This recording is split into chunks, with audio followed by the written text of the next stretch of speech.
Good day, and thank you for standing by. Welcome to Pilbara Minerals September 2023 quarter update conference call. At this time, all participants are in a listen-only mode. After the speaker's presentation, there'll be a question-and-answer session. Please note, Pilbara Minerals will be only taking one question per person, with one related follow-up question permitted. To ask a question during the session, you will need to press star 11 on your telephone. Pilbara Minerals will be taking some questions from the webcast towards the end of the call. Please be advised that today's conference is being recorded. I would now like to hand the conference over to your first speaker today, Pilbara Minerals Managing Director and CEO, Dale Henderson. Please go ahead. Thank you, Aggie, and a warm welcome to those whom have joined us on the call today, in particular to our long-term shareholders. I'd like to begin by acknowledging the traditional owners on the land on which our businesses operates, the Whadjuk Noongar people in the Perth, where we are undertaking a call from today, and Yamal and Garriara people, where our operations are located in the Pilbara. We pay our respects to their elders, past and present. Relating to introductions, the speakers joining me on the call today are Luke Bertoli, our CFO, and Vince DeCarlos, our Chief Operating Officer. Also within the room, I have a number of the team supporting the call. As for the call today, what we'll be stepping through is firstly a short presentation. We'll aim to keep that to approximately 30 minutes. I'll provide some opening commentary. I'll hand to Vince for an update on the operation. I'll then speak to the project expansion and chemicals updates. I'll then hand to Luke to let him take us through the financials. And then lastly, I'll finish with some market commentary before we go into Q&A. For Q&A, we're aiming for roughly 25 minutes of analyst questions and 5 from the webcast. And we'll do our best just to keep this within an hour, as I know that there's other calls people need to move on to. Now, in terms of opening commentary, the September quarter has been one of strong performance, with the team delivering the plan. We've had strong operating performance, project delivery on schedule, and chemicals initiatives marching forward. This has been set against an industry backdrop of softening prices for the quarter and set against a broader global backdrop that has had plenty of concerning developments: inflation, Gaza, and of course the ongoing crisis in Ukraine, to name but a few. Whilst the environment has been unsettling for many, Pilbara Minerals sites have remained firmly trained on the long game opportunity in lithium. We're looking through this volatility to the longer-term structural deficit of the lithium supply chain that Pilbara is uniquely positioned to capitalise on, given our scale, our operating performance, our industry experience, and the incredible growth runway we have ahead. With that, I'd like to quickly recap on the strategy we've been pursuing. So moving to slide 2. The pillars of our strategy are prioritised to generate the most rapid value creation for our shareholders and stakeholders in the order of, firstly, the operating platform. The operating platform is the engine room of Pilbara, driving our returns for our shareholders and stakeholders. Secondly, we want to be growing that operating platform through expanding this incredible Tier 1 asset that we have carriage of. Thirdly, chemicals. This is all about dovetailing our production into chemicals to realise additional margin per lithium unit, and ensuring we have a more resilient business through downstream integration. Fourthly, and a distant fourth, diversification, ultimately looking to diversify if and when an appropriate accretive extension is identified.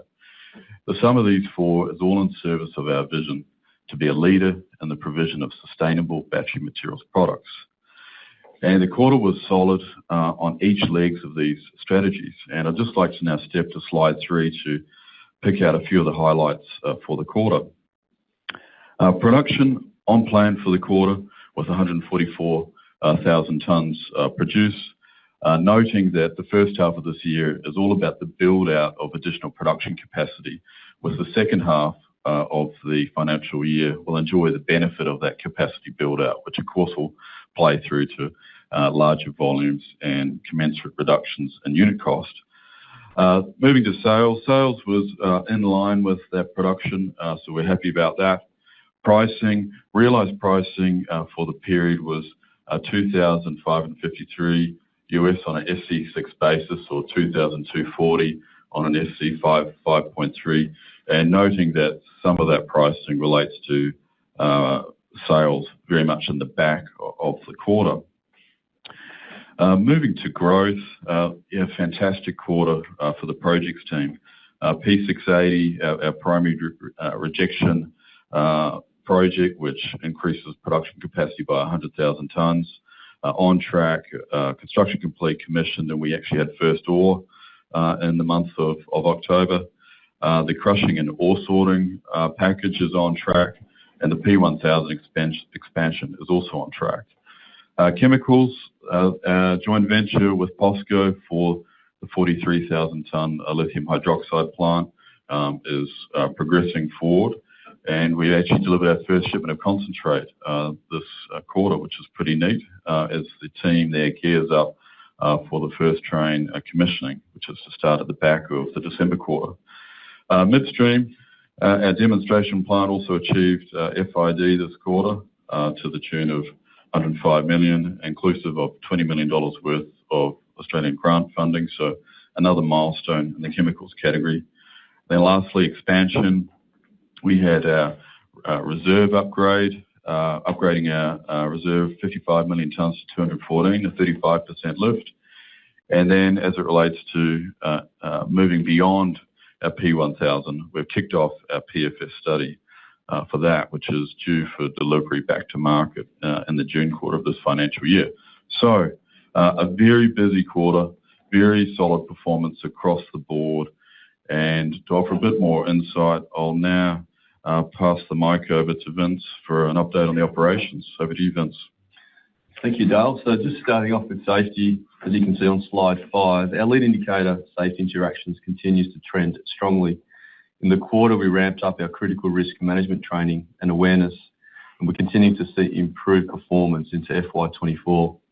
Our TRIFR has decreased from 4.7 in the June quarter to 3.99 for the September quarter. This is very pleasing as our safety program initiatives continue to gain traction with our people. And moving on to people and culture, we continue to deliver our commitments coming out of our cultural engagement survey. Just in the last quarter, we delivered a new mining precinct, which sets us up for now and into the future. We have a strong cultural program consisting of a purpose-built leadership development program, hiring leaders that align to our value set, hygiene and infrastructure improvements, just to mention a few. And this is continuing to result in reduced voluntary turnover quarter on quarter. And pleasingly, female employment is also continuing to grow, as you can see on the slide. Now moving on to volumes. Production was in line with our expectations. Spodumene production for the quarter was 144,184 dry metric tonnes, and that was in line with our internal budget, with a strong performance from mining and both processing plants. As Dale mentioned, we also completed our P680 tie-ins and shut down successfully for primary rejection. And as a result, we're now into our commissioning phase, which sets us up well for the remainder of the year. And with that, our full-year production guidance is unchanged. Sales in the quarter were 146 kilotonne, consistent with quarterly production.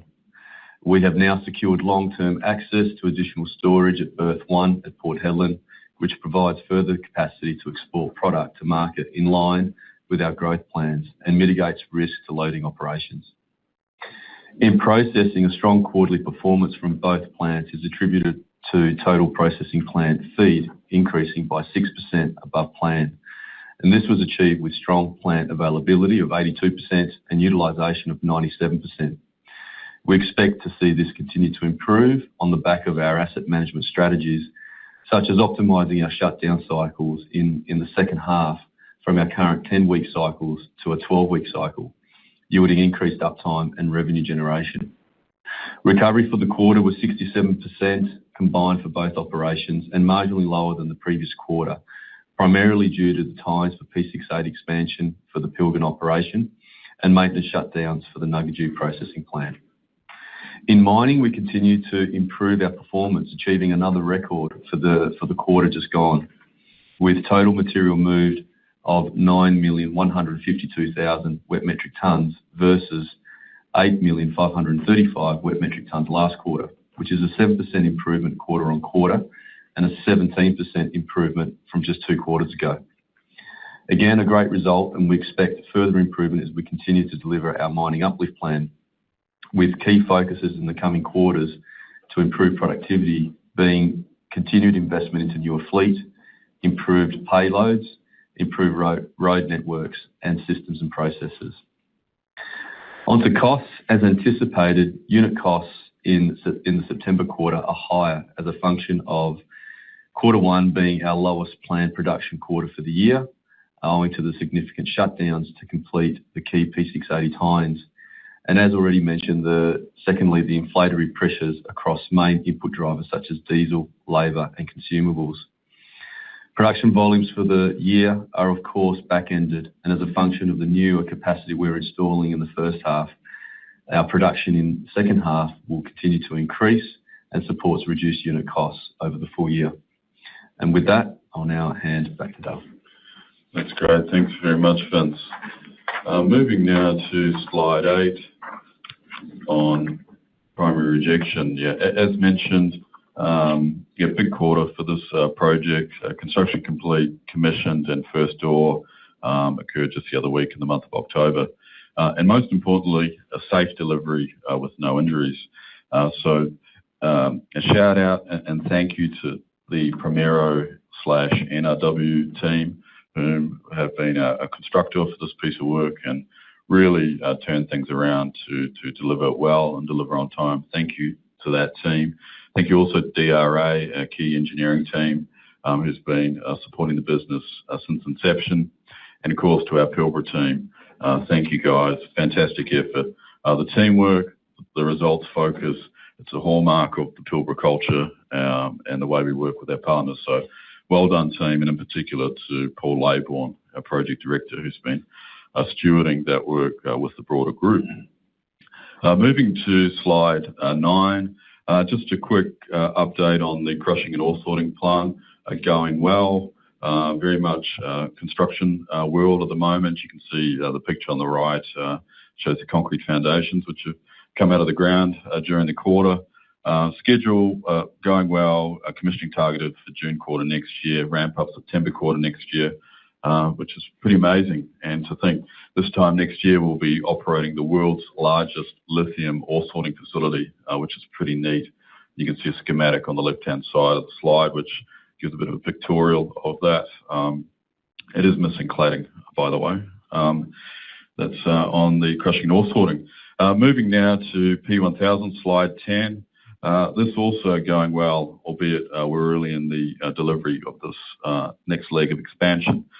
Detailed design was progressed on fabrication packages, bulk earthworks, construction contract was awarded to Westforce, and the concrete construction contract is to be awarded within this December quarter. So plenty of activities underway, and first ore for this next leg of expansion is targeted for March quarter 25. Moving now to slide 11. It feels like we've been looking at the slide a bit, but it's hard to believe it's only this quarter as well. The reserve upgrade to the tune of 35%, a massive step up in our reserve care of the drilling that we've done in this past year. You see Johnny Holmes and his offsider John in the picture. John Holmes is one of our founding geos there in the picture. So well done, John. Looking forward to next year. We'll see how we go. Now moving from growth into chemicals, slide 13. Just a quick reminder of essentially the different lithium product pathways that we have. On the left, our spodumene concentrate, which is our core business today. Our midstream, which is about an intermediate lithium chemicals product, and then to the right, downstream lithium hydroxide, being battery-grade feedstock product. As it relates to midstream, the aim here is to generate a superior lithium intermediate product for market. The objectives around this are 1, adding more value at the mine site, and 2, achieving this product through more sustainable methods, in particular reduction in carbon energy intensity.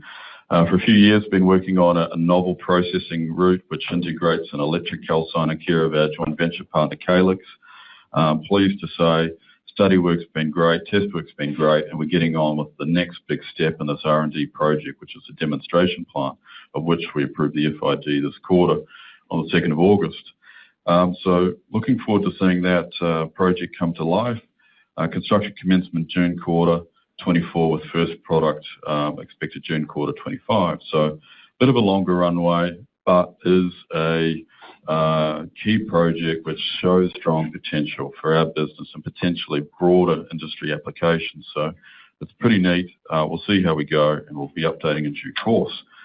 Moving now to slide 14, POSCO.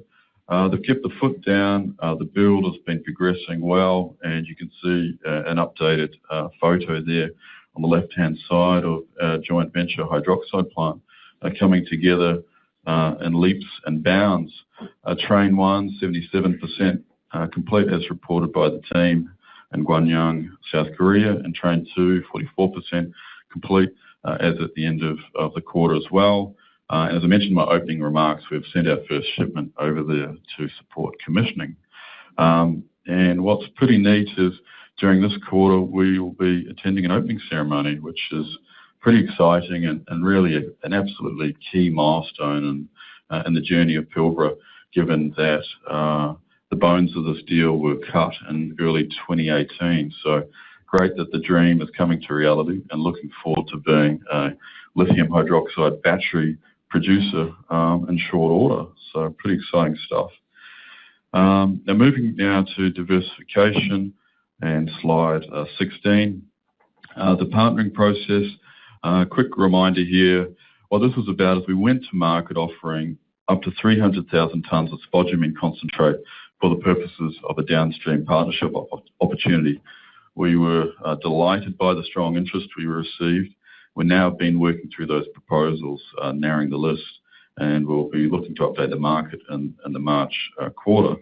But needless to say, there's some exciting prospects amongst that list, and we've got the good problem of working through those opportunities.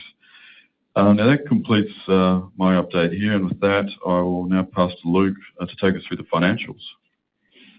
Thanks, Dale, and good morning or good evening to those on the call. Please turn to slide 18 of the presentation for a summary of the group's key financial metrics for the September quarter.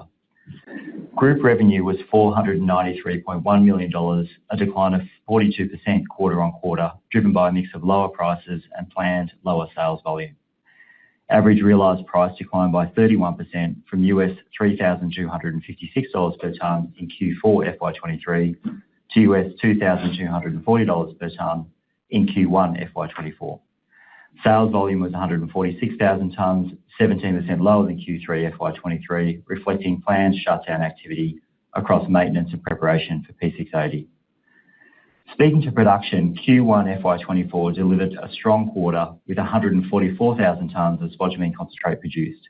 This was in line with plan, as Vince mentioned, despite being 11% lower quarter on quarter. FY24 production is back-weighted towards the second half of the financial year, in line with the wrap-up of the P680 primary rejection facility. At the unit cost level, unit operating costs on an FOB basis were 19% higher at $747 per tonne versus $628 in Q4 FY23. This increase partially reflected ongoing investment in mine site resources in operational readiness for P680 and P1000. More critically, unit costs in the current quarter were impacted by lower sales volume period on period. Unit costs will decline as production volume increases with the ramp-up to P680. Notwithstanding the increase in costs on an FOB basis, unit operating costs on a CIF basis were $1,004 per tonne in Q1 FY24, broadly in line with the prior quarter.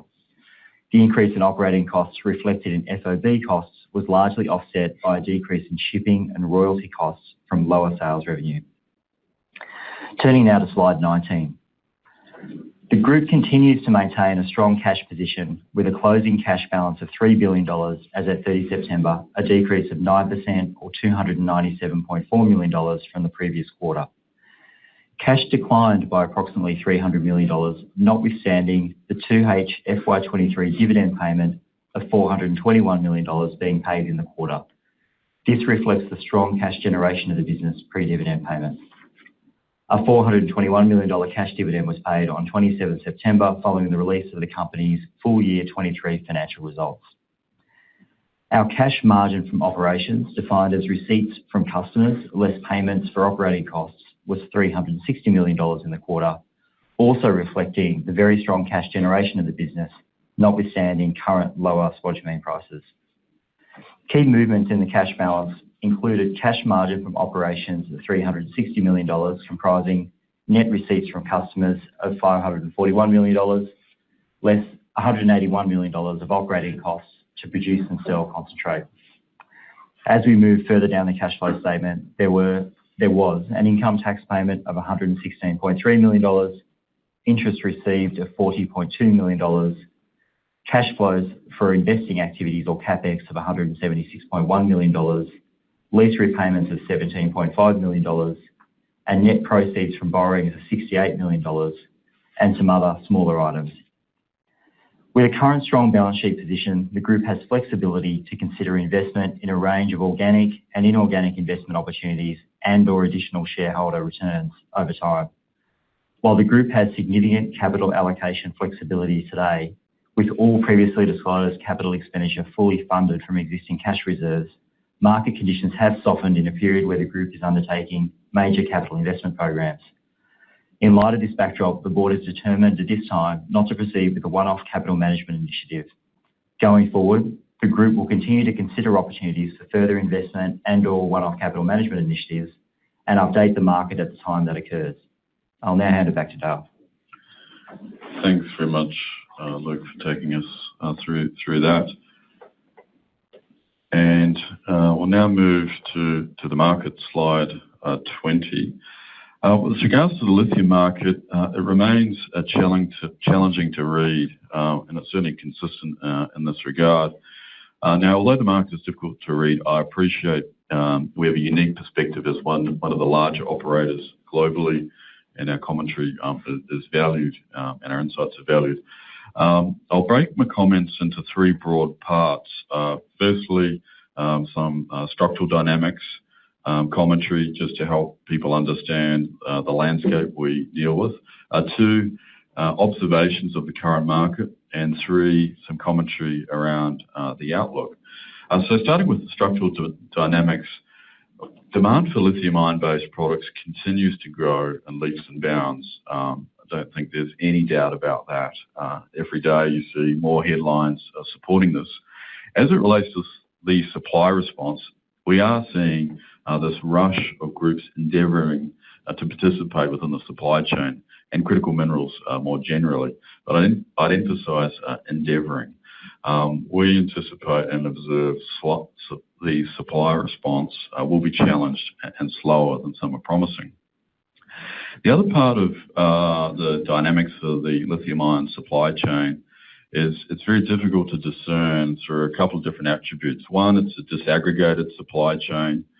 Two, there's a lack of price transparency, which translates to a widespread of prices, which I know many of the analysts struggle to contend with, particularly seeing this, as I say, large spread.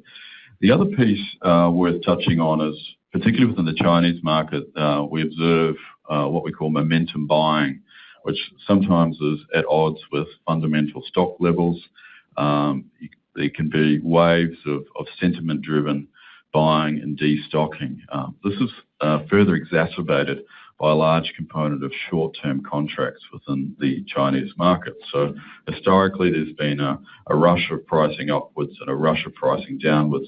This all plays through to a more volatile market. So those are a little bit of the elements around the structural dynamics. So it's not a straightforward landscape to navigate, none the least. And it's very much, we think, symptomatic of a new industry moving forward and developing and maturing. And it certainly is maturing in scale. Moving to the observations of the current market, pricing, as noted, yes, of course, we've seen a decline in pricing over the quarter from this, particularly since the strong highs of last year. And this, of course, is represented in our realised price. The pricing spread from across lithium chemicals and spodumene concentrates has been quite wide, coming from some of the price reporting agencies, although this does appear to be narrowing and settling. One of the elements which is worth highlighting is different producers do use different pricing mechanisms, and in our case, our pricing mechanisms trail or follow the headline chemicals price quite closely, and we've offered some additional detail in the quarterly release, just highlighting the sort of 2-month period of which our pricings are calculated on. The reason for mentioning this is to highlight this is different from other producers in the market whom pricing mechanisms are longer dated. So as pricing rises, what this means is Pilbara Minerals typically realises those higher prices more quickly. Meanwhile, others in the market are slower to realise those higher prices. And conversely, as pricing comes off, the reverse is true, where our pricing is typically followed more quickly whilst others have lagged. And that is part of the explanation you see for the differences out in the market. Other observations for the current market, from a demand perspective, most data points are very favourable. In particular, demand for EV numbers remain strong both in China and abroad.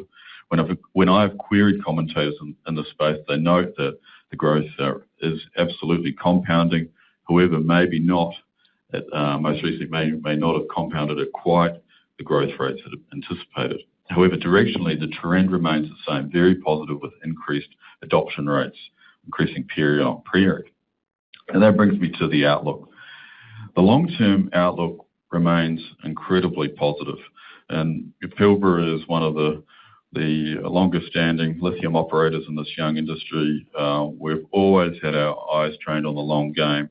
We've had historic periods of volatility and worry, but we are unwavered in our approach, given we, as I say, have our eyes trained on the long term, and that's because the demand is very positive. And just to highlight a couple of the more recent data points which support this, Benchmark Minerals forecasted their global EV penetration will grow from 29% in 26 to something like 76% in 2040.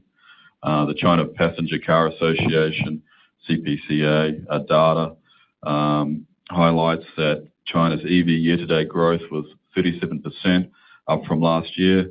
The year-to-date EV penetration, 33%, which is an increase from 26% last year. And the September quarter EV penetration is 35%, being an all-time quarterly high. So we've share those data points, given that the Chinese EV market is a significant component of the global demand for lithium products. And further to this, the lithium in critical minerals is continuing to receive more focus and support. Many will have seen the meetings occurring in Washington this week between the US and Australian government, being a most recent example of the support and intensity to usher forward this industry, which is pretty exciting to be involved in. Move from demand to supply. As I mentioned earlier, we expect supply to be challenged and higher cost.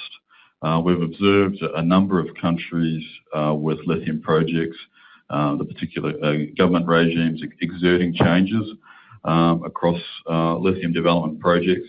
This fundamentally translates through to either reduced volumes, delayed volumes, and in some cases reduced economic returns, or all of the above.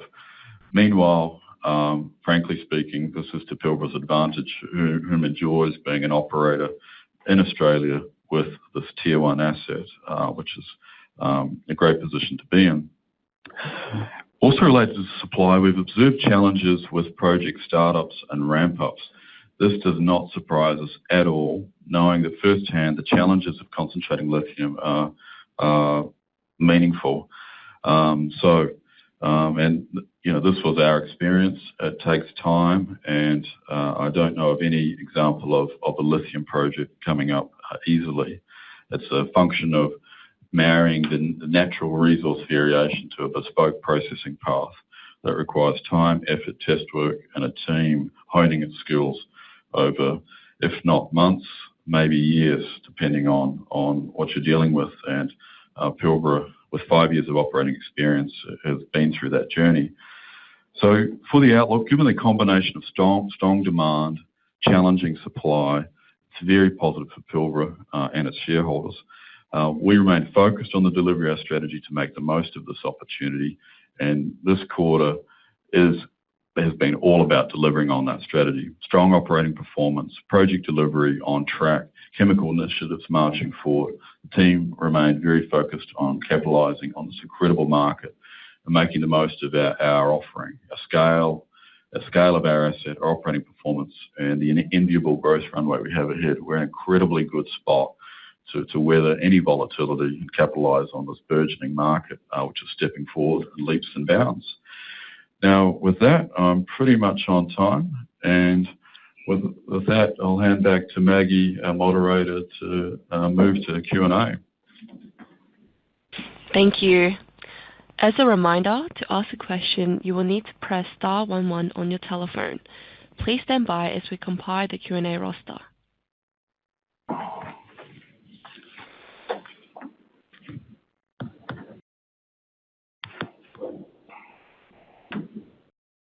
Our first question comes from Kaan Peker from RBC. Please go ahead. Thanks, Dale. Good morning, all. Just a question on the market. Maybe with the customers that you're talking to, are you seeing volumes being delivered into existing contracts and less spot sales? And on a follow-up on that, have you seen any changes to your pricing terms over the quarter? So in terms of pricing period and linkage to chemicals pricing? Thanks. Yeah, good day, Kaan. Thanks for your question. As it relates to sales, our long-term offtakes are all part of the course. As it relates to available production above that, we have been undertaking shorter dated offtakes, which have been coming through tender type process. So it's been the mode of transacting those available tonnes of late. As it relates to your question on have pricing mechanisms changed in the quarter, the answer is no. But I'll just highlight we do have periodic reviews which can be triggered by ourselves or a customer party. They happen on a, as I say, periodic basis, but that didn't occur during the quarter past. So in the main, it's just been a case of our formulas following the market at this time. Thanks, Kaan. Thank you. Thank you. Just a moment for our next question, please. Next, we have Rahul Anand from Morgan Stanley, Australia. Please go ahead. Oh, hi, good morning, Dale and team. Thanks for the call. Look, I just wanted to follow up on those couple of questions as my first one. Look, in terms of the pricing formulas, just wanted to confirm if the provisional pricing existed in your contracted tonnes previously, or is that a change, or is that something that you're seeing only with the uncontracted volumes that you're having to place? That's basically my first one. I'll come back with a second. Yeah, good day, Rahul. The provisional pricing methodology, we've always applied that. And the principle we've had is we price provisionally and then it gets settled effectively in the future when the product is landing for the customer. And that therein lies the challenge around understanding the final realised price, because it's a function of the market in the future. Maybe it goes up, maybe it goes down, maybe it stays the same. But just to reconfirm, provisional pricing has always been part of our pricing methodology. And that's across contracted and uncontracted tonnes, yeah? Yeah, correct. And with the exception of outright spot sales, the likes of the BMX auctions when we've done those, yeah. And the reason for using this methodology with customers is it effectively shares the pricing risk and uncertainty. That's the basis of it. So it's a preferred methodology between buyers and sellers, would be our opinion. Okay. And then, look, you've obviously taken perhaps the correct decision in sort of holding back on that one-off payment in terms of your capital management strategy, especially given the CapEx profile and then also the potential further growth you can have. But what I wanted to understand more so was how are you thinking about the downstream strategy as it has progressed through those bids that have come in? Are you looking to take large portions of minority equity in downstream processing plants, or is the strategy moving towards perhaps having a controlling stake in these things? I mean, how should we think about how this capital is going to be spent in your downstream? If you can give me some sort of idea on the size of investment and sort of minority or operatorship, that'd be great. Yeah, no worries. I'll offer a comment, and Luke might want to weigh in as well here. So as it relates to what we're thinking about with the partnering opportunities, it really is too early for us to give any sort of guide around that. So sorry to disappoint in that regard, but obviously it'll all be revealed in due course. So far too early to take a view of any capital requirement there.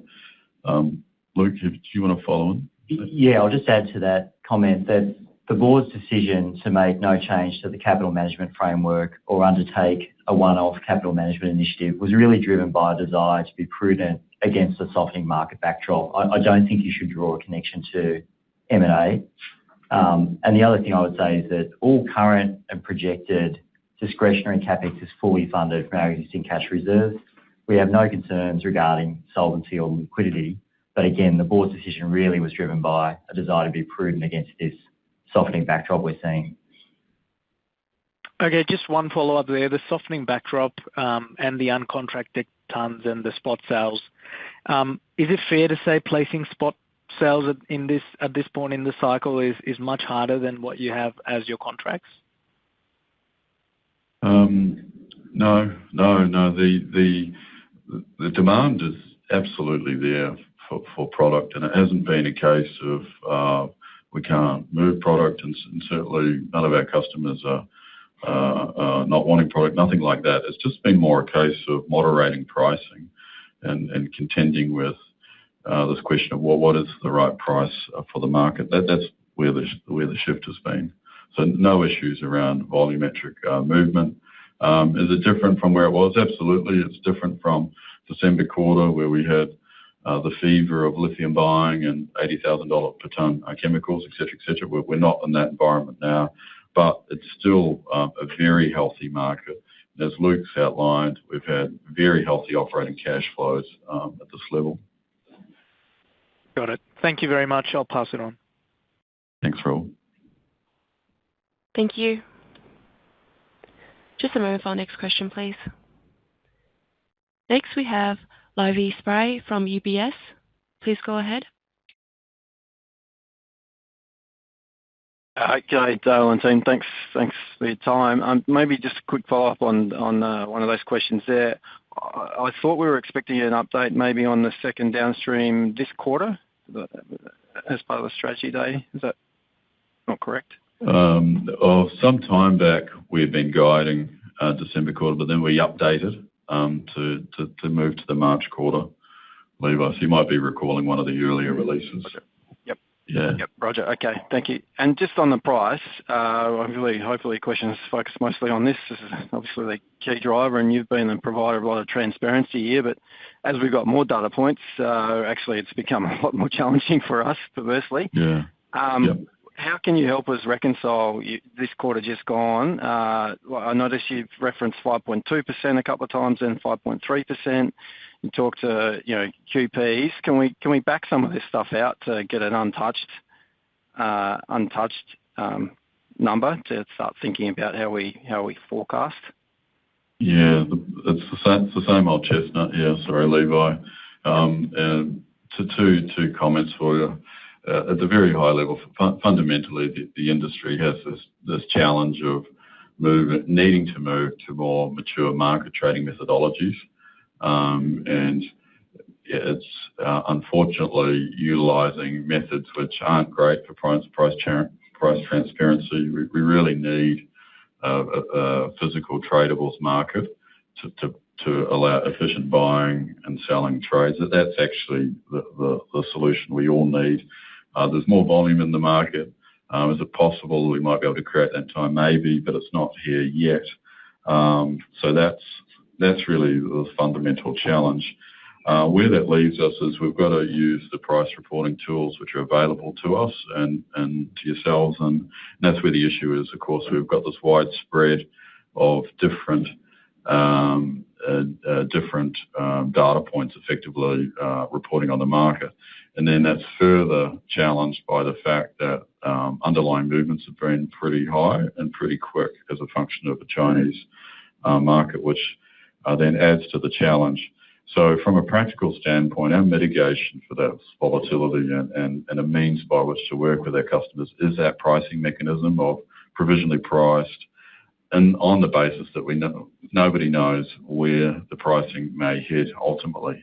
Hence, that is why we use that mechanism. I know that doesn't help as it relates to your modelling and pricing, but unfortunately, there's not much more we can do on that one. Yep, keeps it interesting. Thanks, Dale. Sure does. Yeah, thanks, Levi. It does. Thank you. Our next question comes from Mitch Ryan from Jefferies. Please go ahead. Good morning, Dale and team. I will keep this to one question, unlike others. Can you just give us some colour on the tie-in schedule over the coming 12 months? I guess you've called that out as having impacted production during this quarter, and as a derivative of that, can you also let us know what the current annualised throughput was in October, if at all possible? Okay, Mitch. Thanks for your one question. I'll pass to Vince. Yeah, thanks, Mitch. In terms of primary rejection, the key tines have been done. So most of the pain, or all the pain of those tines have been completed and done in the first quarter, and done really well to plan. And now we're into the phase of commissioning primary rejection, and so that's why the first quarter was always going to be our softest.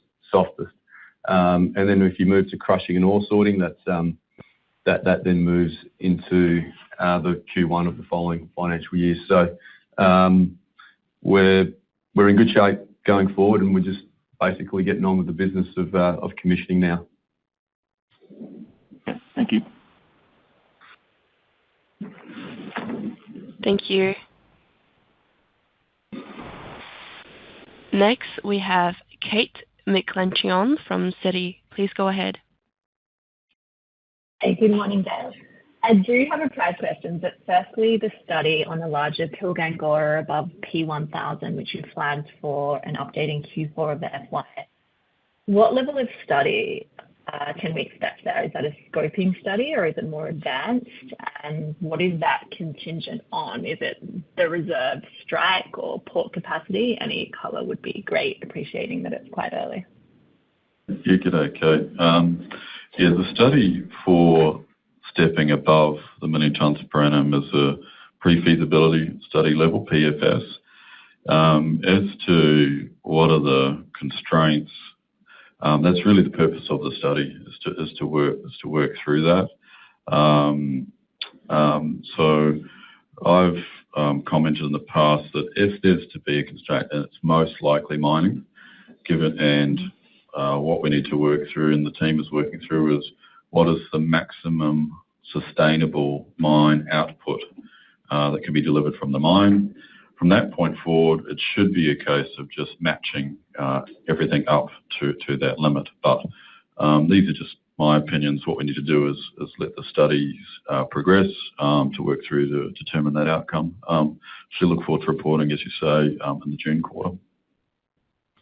Okay, cool. And then just quickly on realised pricing. So on an SC6 basis, you've reported a number that's around $500 below two peers that have reported in the last 24 hours.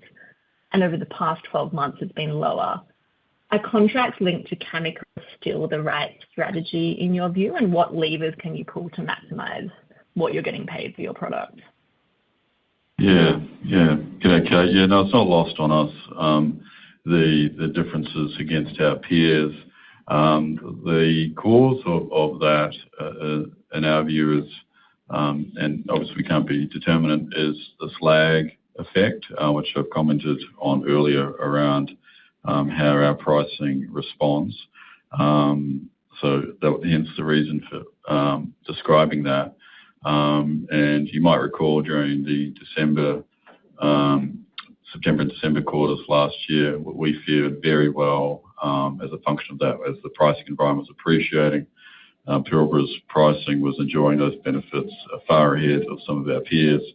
Now that we've got sort of the reverse dynamic playing out at this stage. So who knows where they're taking their pricing mechanisms to, but if history was to repeat and we go back into an upward swing market, well, you might assume that Pilbara enjoys that more quickly. Only time will tell.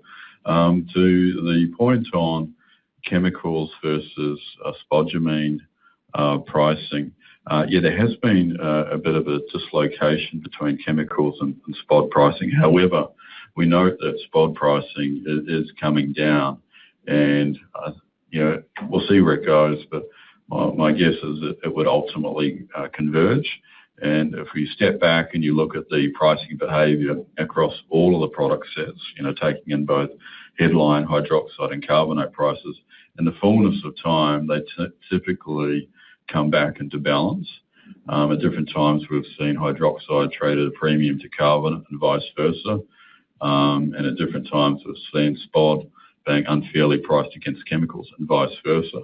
So it is a bit of a moving feast, unfortunately. Part of our disciplined approach in this space is a bit like the way we run our operation, is we're very diligent around the spread of pricing mechanisms across our customers. And given that we are one of the largest operators globally and larger than some of the peers we're referenced against, we're very prudent around this to make sure that we essentially hedging out the different movements that may ultimately unfold through those underlying different chemicals and other lithium products. So sorry if it's a bit of a long answer there, Kate, but hopefully that fills in some of the detail around the thinking. Okay, appreciated. Thanks. Thank you. Just a moment for our next question, please. Next, we have Al Harvey from JP Morgan. Please go ahead. Yeah, g'day, Dale. It's a good refresher in the release on the POSCO JV option mechanics to get to 30%. Can you just remind us of the cost to date, given that linkage is to cost, and any indication of what the accrued interest might be, and when you anticipate those 90% run rates to be hit there? Al, sorry, mate, I don't have those numbers offhand for you. As to the run rate, we have put some guidance in there around that. From memory, it's about 18 months to ramp up. So POSCO's been potentially conservative in that regard. I guess time will tell on that one. But part of the rationale of repeating some of the mechanics in this quarterly update is it has been one of the questions arising, and we thought it'd be good to restate it, given that we're now closely coming into a commissioning and ramp-up period. Hence, people are pretty keen to understand, well, what is the moment that Pilbara elects or not to step up from 18 to 30. So, yeah, I think we've got some really good mechanisms there which really de-risk the position for Pilbara and its shareholders. And we'll see how we go. But from what we hear around POSCO's progress, it's going well, and we look forward to getting over there and getting on the ground and taking a closer look. Yeah, thanks, Dale. And if I can, just a quick second one. I think you mentioned in your opening comments, diversification's kind of a distant fourth in your strategy. Just guess there's been a lot of interest in earlier stage exploration and development projects of late. Just wondering how you're thinking in terms of ranking those versus established production assets.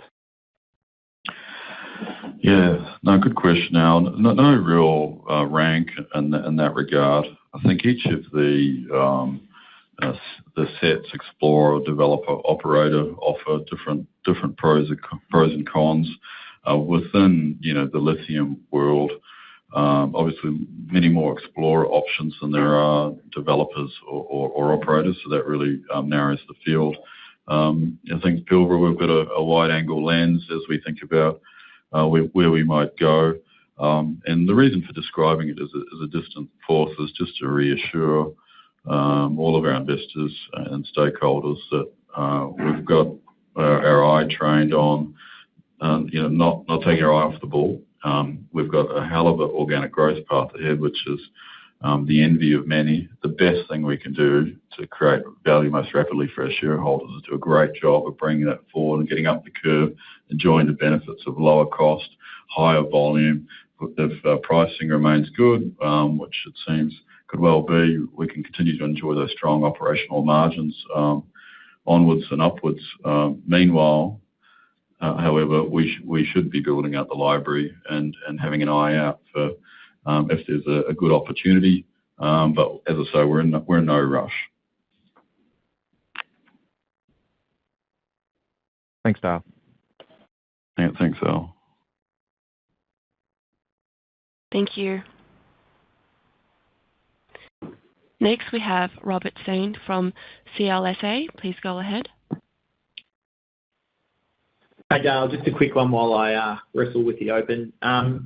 The decision not to pay back a special or increase capital management, can we just get a bit of a background to your thinking there? Is it you're buffering for lower pricing going forward, or are you building up a war chest for some potential acquisitions, or are you looking to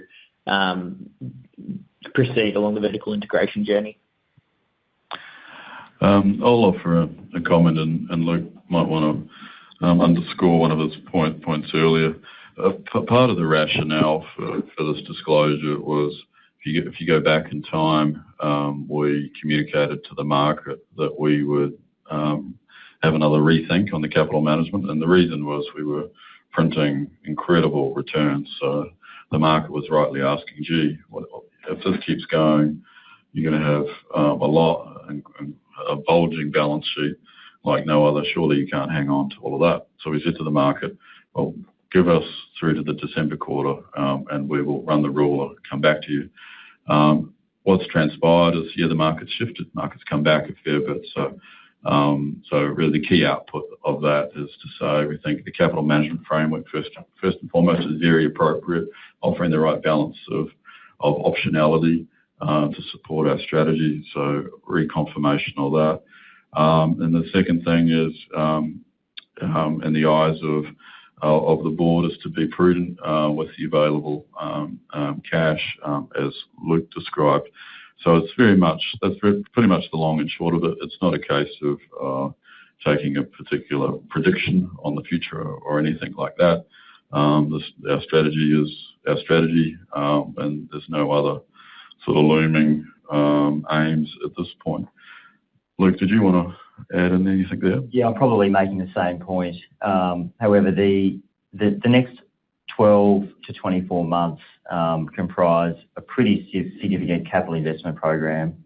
That combined with the softening market backdrop, the board's decision, I think, was just driven by a desire to be prudent while the market actually is soft. Thanks. So it's probably more of a prudent move to retain your financial flexibility if pricing does stay soft, obviously noting you've got experience in dealing with this in the past. Yeah, that's right. Yep. Thank you. Thanks, Rob. Thank you. Next, we have David Fang from CICC. Please go ahead. Oh, hi. Good morning, Dale, Luke, and Vince. My first question is just about some clarification on timing of your provincial pricing. So in your announcement, you mentioned that there's typically a 2-month period to better align the final pricing with the time of delivery of product to the end customer. My question is, does the time of delivery of product here referring to your spodumene delivery to your conversion plant customers, or the time of conversion plants lithium chemical delivery to their end customers? Or in other words, does the 2-month period designed to include both the time needed for shipping and conversion? What's the logic behind? Yeah, g'day, David. Good question. No, it's all about the timing is all tied to when the vessel lands in port, effectively. It's all pegged around that moment in time, because obviously we have really good visibility on that. What we don't have as good a visibility is obviously beyond our customer, their interaction. So that's the nature of the timing there. Understood. That's really helpful. And my second question is, we know that as at the end of FY23, you have nearly $800 million of tax payable, and only around $100 million was paid during the previous quarter. So may you have any color on how the remainder would be paid? Would the majority be paid within the first half of FY24, or there will still be a large portion to be paid in the second half? The tax payment that relates to FY23 income tax will be paid early December this year. So the $770 million approximate number that you referenced, that will be paid in early December. Okay, got it. Thank you so much. I'll pass it on. Thank you. That is it from the audio questions. We can now move on to the web questions. Okay. The first question is, why is there such a high shorting of PLS shares on the market, around 15%? Luke, do you want to take that one? Sure, I can start it and Dale can add some comments as well. It's a good question. We think this is a reflection of the success and prominence of our business. So Pilbara, as everyone is aware, is the largest pure play lithium producer globally, and it is a good place therefore to trade and short the lithium price. So we think that it's really driven by a portion of the investment community that's looking to short the lithium price, as opposed to something that's related specifically to Pilbara itself. Yeah, that's right. Yeah, nothing to add there. Okay, thank you. The next question is, do you see your cost of production going up further in this current quarter? So we're comfortable with the guidance we've got for the year. As Vince outlined and some of the comments I outlined, the first half of this financial year is all about getting the build done, which is a little bit disruptive and obviously less volume, given that capacity isn't installed and operating. In contrast, the back half of the year, those tie-ins are done, the capacity's integrated, and we'll be enjoying the benefits of that higher volumetric production. So feeling okay about our guidance for the year. Okay, thank you. Next question. Can you get funding from the US from the Inflation Reduction Fund? Yeah, great question, and one we've got our eye on. And we watch the space with interest, given the collaboration which has been emerging between Australia and the US. As many will know, the US has got an incredible war chest of funding that they're deploying to usher in the energy transition. Some of what we heard, friendly partnering countries like Australia could be well positioned. We've got more work to do to understand that, but we've certainly got our eye on it. Okay, thank you. Next question. International advisories forecast lithium pricing in the 2 to 3 year time frame unduly pessimistic, particularly as it relates to present day opportunistic stock valuations? Great question. And to answer that, I'd just like to go back in time and talk about who forecast the price rises in September and December quarter we had last year. There wasn't many. And I don't think that's necessary. Why wasn't there? I don't think it's necessarily a case of any particular forecaster couldn't see it. Basically, couldn't see it coming. We've got the establishment of an industry occurring, and because of that, it's very hard, I think, to predict the growth rates. And in particular, some of the new product sets, for example, battery energy storage, is particularly hard to get a read of the growth of that market, given it's a brand new market. EVs, I think, is a little bit easier, and that the addressable market, being internal combustion engines, is fairly well known in aggregate. It's rich in data, but battery energy storage is wide open and very challenging. So out of all that, it means that forecasts are incredibly difficult in the space, given it's the birth of an industry. And then you might say, well, what gives Pilbara so much conviction around the space? Well, we see the grassroots investment directionally. We see the incredible uptake of these superior product types. That gives us lots of comfort. And then part two, we're a major operator with scale and a low cost base, which puts us comfortably at the lower end of the cost curve. So for us, we see it as more of a case of our operating margin rising and falling as a function of the underlying lithium market growth. So because of that, we think we're in a very strong position. And the best thing we can do is get on with our growth path to continue to reduce our cost base, bring more lithium units to market. Now, out of all of that, are some of the forecasters probably too pessimistic? Probably, be my view. All right, thank you for those questions. We're over time. And just to wrap up, I appreciate everyone dialing in and the notes of support and inquiry we've been receiving. The September quarter has been one of really strong performance, getting on and delivering the plan, strong operating performance, project delivery on schedule, and chemicals initiatives marching forward. We remain focused on delivering our plan. Thank you all for dialing in, and we look forward to future updates. Thank you. Thank you. This concludes today's conference call. Thank you all for participating. You may now disconnect.